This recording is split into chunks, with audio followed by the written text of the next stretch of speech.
ആദ്യത്തെ ക്വസ്റ്റ്യൻ. രാജ്യത്തെ കറൻസി നോട്ടുകൾ പ്രിന്റ് ചെയ്യുന്ന പ്രധാന പ്രസ് എവിടെയാണ് സ്ഥിതി ചെയ്യുന്നത്?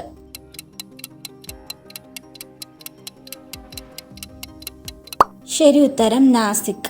രാജ്യത്തെ കറൻസി നോട്ടുകൾ പ്രിന്റ് ചെയ്യുന്ന പ്രധാന പ്രസ് നാസിക്കിലാണ് സ്ഥിതി ചെയ്യുന്നത്. നാസിക് മഹാരാഷ്ട്രയിലെ പ്രശസ്തമായ ഒരു നഗരമാണ്. ഇന്ത്യയിലെ ആദ്യത്തെ കറൻസി പ്രിന്റിംഗ് പ്രസിന്റെ കേന്ദ്രമാണ്. 1928 ഇത് സ്ഥാപിതമായത്. ഇന്ന് ഇന്ത്യയിൽ മറ്റ് സ്ഥലങ്ങളിലും കറൻസി പ്രസ്സുകളുണ്ട്. മൈസൂര്, ദേവാസ്, സൽബോണി എന്നിവിടങ്ങളിലാണ് കറൻസി പ്രസ്സുകൾ ഉള്ളത്. അടുത്ത ക്വസ്റ്റ്യൻ. കേരളത്തിലെ ഫോറസ്റ്റ് റിസർച്ച് ഇൻസ്റ്റിറ്റ്യൂട്ട് എവിടെയാണ് സ്ഥിതി ചെയ്യുന്നത്?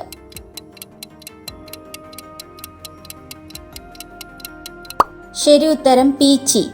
കേരളത്തിലെ ഫോറസ്റ്റ് റിസർച്ച് ഇൻസ്റ്റിറ്റ്യൂട്ട് സ്ഥിതി ചെയ്യുന്നത് പീച്ചിയിലാണ്. പീച്ചി തൃശൂർ ജില്ലയിൽ സ്ഥിതി ചെയ്യുന്നു. അടുത്ത ക്വസ്റ്റ്യൻ. മേഘങ്ങളെ കുറിച്ച് പഠിക്കുന്ന ശാസ്ത്രശാഖയുടെ പേരെന്ത്?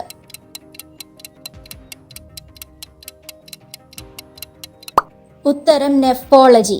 മേഘങ്ങളെ കുറിച്ച് പഠിക്കുന്ന ശാസ്ത്രശാഖയാണ് നെഫോളജി. ഓറോളജി എന്നാൽ പർവ്വതങ്ങളെ കുറിച്ചുള്ള പഠനമാണ്. ക്ലൈമറ്റോളജി കാലാവസ്ഥയെക്കുറിച്ചുള്ള പഠനമാണ്. അനേമോളജി കാറ്റിനെ കുറിച്ചുള്ള പഠനമാണ്. അടുത്ത ക്വസ്റ്റ്യൻ. ഇന്ത്യയിലെ ആദ്യത്തെ ബഹിരാകാശ യാത്രികൻ ആരാണ്?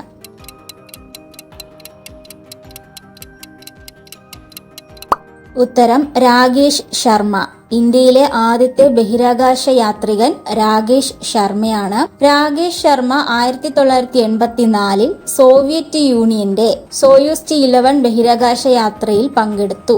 ഗാന്ധിജിയെ മഹാത്മാ എന്ന് ആദ്യം വിളിച്ച വ്യക്തി ആരാണ്?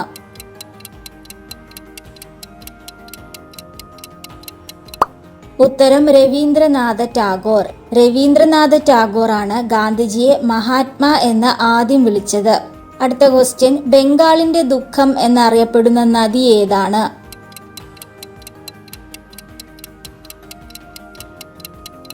ഉത്തരം ദാമോദർ. ബംഗാളിന്റെ ദുഃഖം എന്നറിയപ്പെടുന്ന നദി ദാമോദർ ആണ്. വെള്ളപ്പൊക്കങ്ങളിലൂടെയും മറ്റും ബംഗാളിൽ നാശനഷ്ടങ്ങൾ ഉണ്ടാക്കുന്നതിനാലാണ് ബംഗാളിന്റെ ദുഃഖം അല്ലെങ്കിൽ സോറോ ഓഫ് ബംഗാൾ എന്ന് ദാമോദർ നദി അറിയപ്പെടുന്നതിന്റെ കാരണം. അടുത്ത ക്വസ്റ്റ്യൻ. ആത്മവിദ്യാ സംഘം സ്ഥാപിച്ചത് ആര്?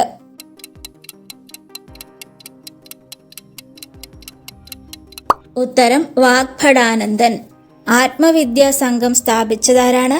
വാഗ്ഭടാനന്ദൻ. കേരളത്തിലെ ആദ്യ വനിതാ IPS ഓഫീസർ ആരാണ്?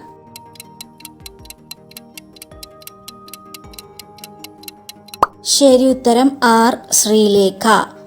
R. ശ്രീലേഖയാണ് കേരളത്തിലെ ആദ്യത്തെ വനിതാ IPS ഓഫീസർ. 1987 ഇവർ ഇന്ത്യൻ പോലീസ് സർവീസിൽ പ്രവേശിക്കുന്നത്.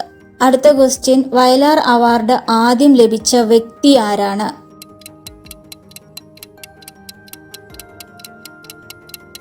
ഉത്തരം ലളിതാംബിക അന്തർജനം.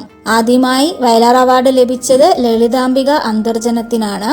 1977 ലളിതാംബിക അന്തർജനം രചിച്ച അഗ്നിസാക്ഷി എന്ന കൃതിക്കാണ് ആദ്യ വയലാർ അവാർഡ് കിട്ടിയത്. അടുത്ത ക്വസ്റ്റ്യൻ. ഇന്ത്യയിൽ പിൻകോഡ് സമ്പ്രദായം നിലവിൽ വന്നത് എപ്പോൾ?